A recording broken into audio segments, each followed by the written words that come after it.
The JumpLeap Long-Term Strategy Podcast. Episode 19. Your company is in the middle of a strategic planning project. Things are going according to plan, but there are several schools of competing thought about the future of the organization. In discussions, you hear voices being raised as these competing ideas are shared. You're beginning to feel a little bit nervous because these really are competing ideas. They cannot be reconciled easily. Should you intervene and aggressively decide that if one option should predominate over another, or should you allow it to run its course, even though things are looking like a real mess? Tune into this episode to hear from me and my special guest, Chris Fox, as we tackle this wicked problem together. I'm Francis Wade, and welcome to the JumpLeap Long-Term Strategy Podcast. And welcome back. As you can see, I'm joined on the stage by our guest, Chris Fox. And just before I introduce Chris, let me say a big hello to you. If this is the first time you're tuning into this podcast, and you may be wondering what the heck is going on as you start to listen. So let me give you a little bit of an explanation so that you're not completely surprised and taken aback by what we're doing. So we're tackling a problem in the area of strategic planning. And what we're hoping to do is to diagnose the issue in a way that allows us to share our underlying thinking and assumptions and where we agree and where we disagree so that you can hear and understand it and hopefully use it for yourself as you go forward. Well, that's far better than just telling you the conclusions or our ideas kind of at the end, kind of what we've arrived at. So we're trying to show you the process, lift the hood of the bonnet of the car and show you kind of the inner workings of where our thinking comes from and how we arrive at some of these conclusions that we apply in the work that we do as strategists. So as we diagnose, we're hoping to run into some serendipity. And serendipity means like a bit of a surprise. When that happens, I'm going to ring an insight bell that shows that we've come up with something that is new to maybe both of us, or at least to one of us. See, the idea is that neither of us really has the answer. By engaging in this kind of conversation, this kind of diagnosis, you could imagine, Einstein and a colleague of his sitting in an office.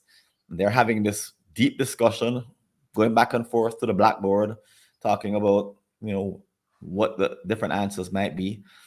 And as you're listening, you're fascinated by what you're hearing. And we're hoping that you have this kind of experience because Einstein said, if I had an hour to solve a problem, I'd spend 55 minutes thinking about the problem and 5 minutes thinking about solutions. And that's what we're hoping to accomplish. So before I introduce Chris, let me tell you a quick story about someone else, Susan. So Susan has been the CEO for 3 years, but there has never been more pressure than there is at this very moment. Why? Her executive team is divided about the long-term future of the company. Some feel that there is no long-term future, that the company should be sold, thereby benefiting the investors immediately and maybe even the executive team. Others think that the company has a bright future and that its best days are yet to come. And there's technologies coming and there's possible mergers, possible acquisitions. There's all kinds of things that they could do to maybe be the category leaders. These are honest disagreements among reasonable people who care about the company and actually care about each other. However, in the last executive meeting, a fight broke out as they were discussing this particular strategy. And at least 3 different factions emerged, and she has another meeting coming up. Let's say that it's this week. Furthermore, the board, the chairman, they've gotten wind of the disagreement. So some of the executives have been talking, and some of the board members have been listening. As a result, some of these board members are blaming her for not resolving the issue in a timely fashion. It looks very untidy to them. And she wonders, should I step in and shortcut this messy situation by making a command decision, a leadership intervention, show some real muscle? But another part of her, a different part of her thinks that there should be a way to play out the disagreement. But which voice should she follow? So Chris Fox is an independent strategy consultant with over 30 years of experience. He's also the founder of stratnavapp.com, which is an innovative and collaborative online tool which harnesses the power of AI and technology to help organizations and other consultants like me develop and execute better strategies.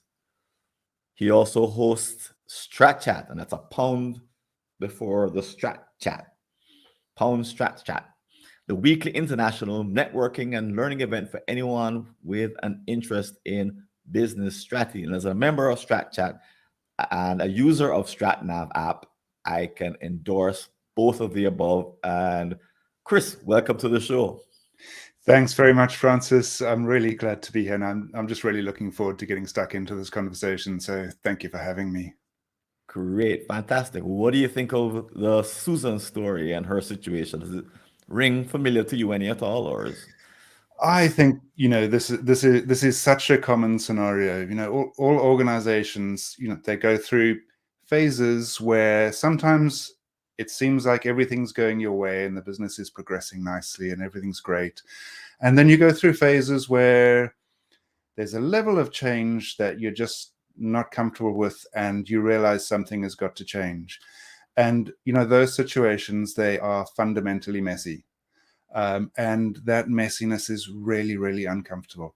I think, we're all taught in business that, we need to be effective and efficient.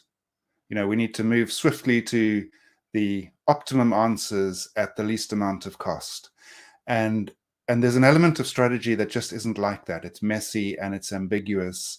And there's not necessarily an easy to know right or wrong answer, because we do strategy in the future. The strategy that we want to execute is going to be in the future. We don't know what that future is. It's impossible to know for sure what that future is. And you have usually quite big personalities with quite different views, and those views are going to come out in these crucial moments, and how you handle them is absolutely critical. If you drive just for efficiency of decision making only, there's a risk that you just go down the same old tracks you've always gone down. And so you have to allow some of that, the real values to be found in that messiness, if you can handle it well. But it's not easy. And if you've ever been in an executive or a boardroom discussion where those really strong differences of opinion come out, it's really hard to manage it. Yeah, so you've met Susans before, I guess, who, you're in that meeting with them in which some disagreement has broken out, and the two of you are exchanging glances, right? Because you also facilitate strategic planning processes as a consultant. Of course. And she sends you a text that says, "Fix this." Sometimes we're the ones who help with the fixing, and other times, she texts us and we're 2 hours away, and she says, "I'm in the middle of the meeting and it's going terribly. What should I do?" And she has a real dilemma in her hands, because especially if she's a new CEO, she doesn't have a lot of strategic planning background. And she's used to things. Let's imagine that worse, she's like an accountant or an engineer, and she's a little bit OCD, a little bit anal, kind of plate up just a bit. And maybe she has a PMP, and she likes to see things happening in a orderly fashion. And here it is, they're having this major discussion, and she's worried. And folks, if you're listening into the show, you may recall a moment like this, or you may imagine a moment like this. But honestly, it's actually better than the opposite, where people are really quiet. when they're really quiet, then you end up with you don't know what the different schools of thought are. You end up favoring one over the other, perhaps accidentally or blindly. And then after the fact, someone says, "Well, we really should have talked about this other big thing, which was an elephant in the room that you didn't know about." And that's 10 times worse. So Susan's situation is actually better in that it is an open disagreement. It doesn't give her any comfort, but at least, She's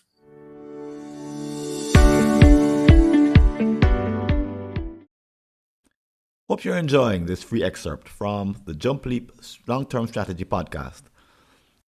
Interested in finding out more about getting a subscription to full episodes? Visit www.longtermstrategy.info.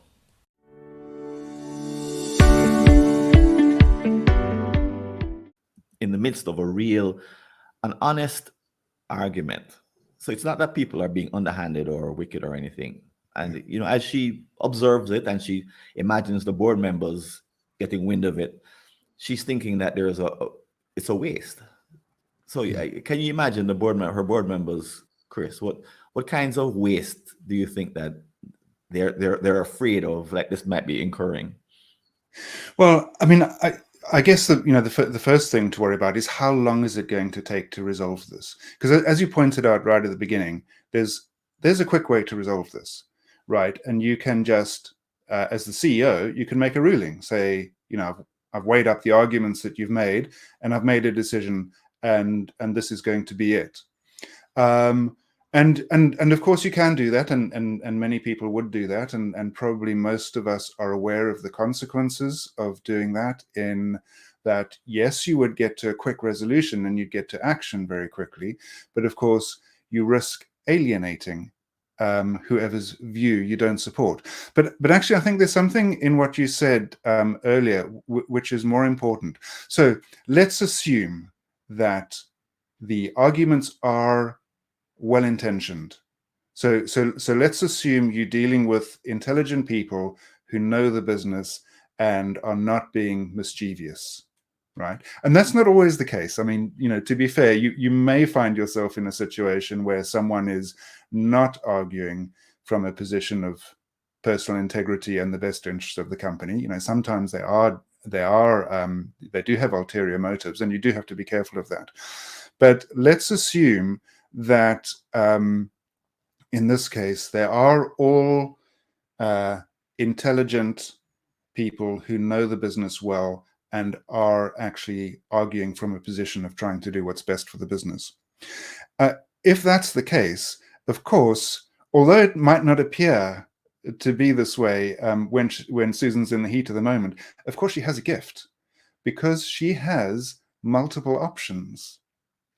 And there's an old saying in strategy that if you only have one option in front of you, you're not really doing strategy, right? You're just doing the only thing that you can do.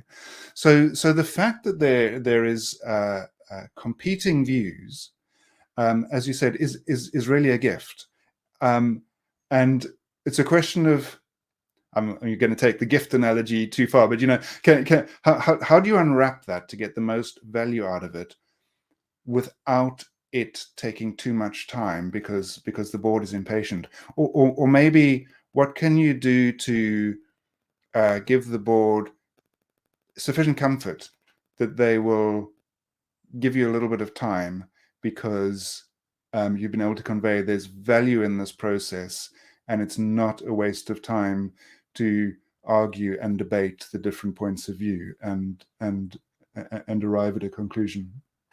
So I would tell her, text the board chairman and say, trust me. Yeah. That's right. I mean, I do, this maybe sounds a bit corny, but I do think there's something in trusting the process. And I do think that, and this is where experience comes in, and this is obviously where it's difficult. We're saying Susan is less experienced; she hasn't done this that many times before. But if you've done this more times before, and you've experienced the process, and that there's the saying, it's always darkest before the dawn. So there's this period of messiness and confusion and anxiety. But if you persist with the process and try and draw out what's behind all of these different competing views, the gold is there. I've said to clients before, I used to say to clients, I've stopped now, because clients would hire me and they'd say, look, we need you to solve this problem. And I would say, well, I can guide you through the process. I can't guarantee you a solution because I can only guide you through a process of what's there. And I've stopped saying it now because there is always a way through and a solution if you just trust the process. But if you cut it off too quickly, you will you will alienate the people who don't get what they want, and B, you will just lose all the value of those diverse opinions. Right. That's kind of what the temptation is on the one hand, because there really is a cost in either direction, right? That if it goes on too long and it's not moderated well, she's been in meetings that have gone on 6 hours too long, that were supposed to last an hour, and they weren't moderated well, and they wasted a lot of people's time, and a lot of people walked away shaking their heads and complaining that it was poorly organized, and so she's been in bad meetings. Yeah. And as you know, as she's in the one that she's in now, or the ones that are coming up, she's wondering, are these going to be some really bad meetings? Turbo bad. So she's right to be concerned about that. And on the other hand, she's thinking, well, if I do it well, maybe this there is a way that this turns out in the end. Even though she may not have any experience of it doing so. And I could share an example as we go along of one situation where I was Susan, and a meeting took a left turn, and I was shocked. But anyway, I'll share more about that as we go ahead. But anyway, the point is that strategy isn't a nice, tidy, linear process. It's not like pumping out widgets. It doesn't follow, nice, predictable pathways. But if you're a Susan, or you're a board member, or you're a member of the team, you could be feeling anxious and even frustrated that this is not going the way it should, and this is wrong, and there's something bad, and this is the worst meeting I've ever been in. And you could want to, the board, the chairman might say, well, let me come and I'll clean it up. And the chairman could just come in one day and just, he or she could kick some butt and get things in line and stop the fooling around. And as you Brits say, get on with it. Yeah. And that could make it infinitely worse. Yeah. But there should be a way, and maybe this podcast is the way, because I've never heard this topic tackled before in a podcast, or even in writing. I don't know if I've ever even heard that, but there should be a way for us to inform the Susans of the world, and to give them cues, because I imagine that between the two of us, we've had lots of cues. And if we put our heads together, maybe we can give her something like if not a roadmap, then at least kind of a sense of when things are okay and when they're not. One thing I don't want to do, of course, is to leave her in a lurch, and leave her in a place where she could easily fall into these messy situations in the future, and she ends up double guessing herself, second guessing herself. She ends up intervening badly. Have you ever seen someone intervene in a messy situation and then causing a problem, Chris? Well, yeah. I mean, I'm sure we've all seen that, where the leader starts to become impatient. The barriers come up, and and the leader ends up slamming their fist on the table and saying, "I've heard enough. We're going to do, we're going to follow this route." And people then feel unheard, undervalued. They're obviously also frustrated, and you leave the room with a strategy where they clearly believe that there's a better answer, and that you have now told them they have to do something that they believe is not in the organization's best interest. And just from a personal motivation perspective, that's really difficult. That's really difficult for people. Now, I think there are extreme situations where that. And here's the excerpt from our next episode. Your company has a problem implementing its strategic plans. On a given day, it devotes all its attention to emergency issues. and sets aside the contents of the last plan. But these are no lazy or dumb people who are involved, your colleagues. They're well intended. They know they need to be proactive.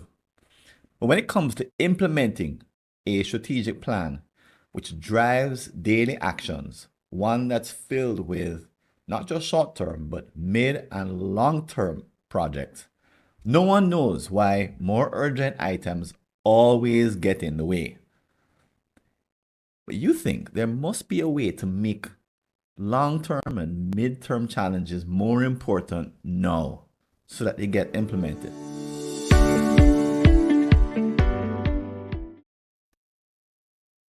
And if you like the work we're doing, feel free to follow us at our website, strategyconf.fwconsulting.com, or like or leave a comment on one of the popular podcast apps, such as Stitcher or iTunes. This is Francis Wade, and I'm signing out from the JumpLeap Long-Term Strategic Planning Podcast. See you later.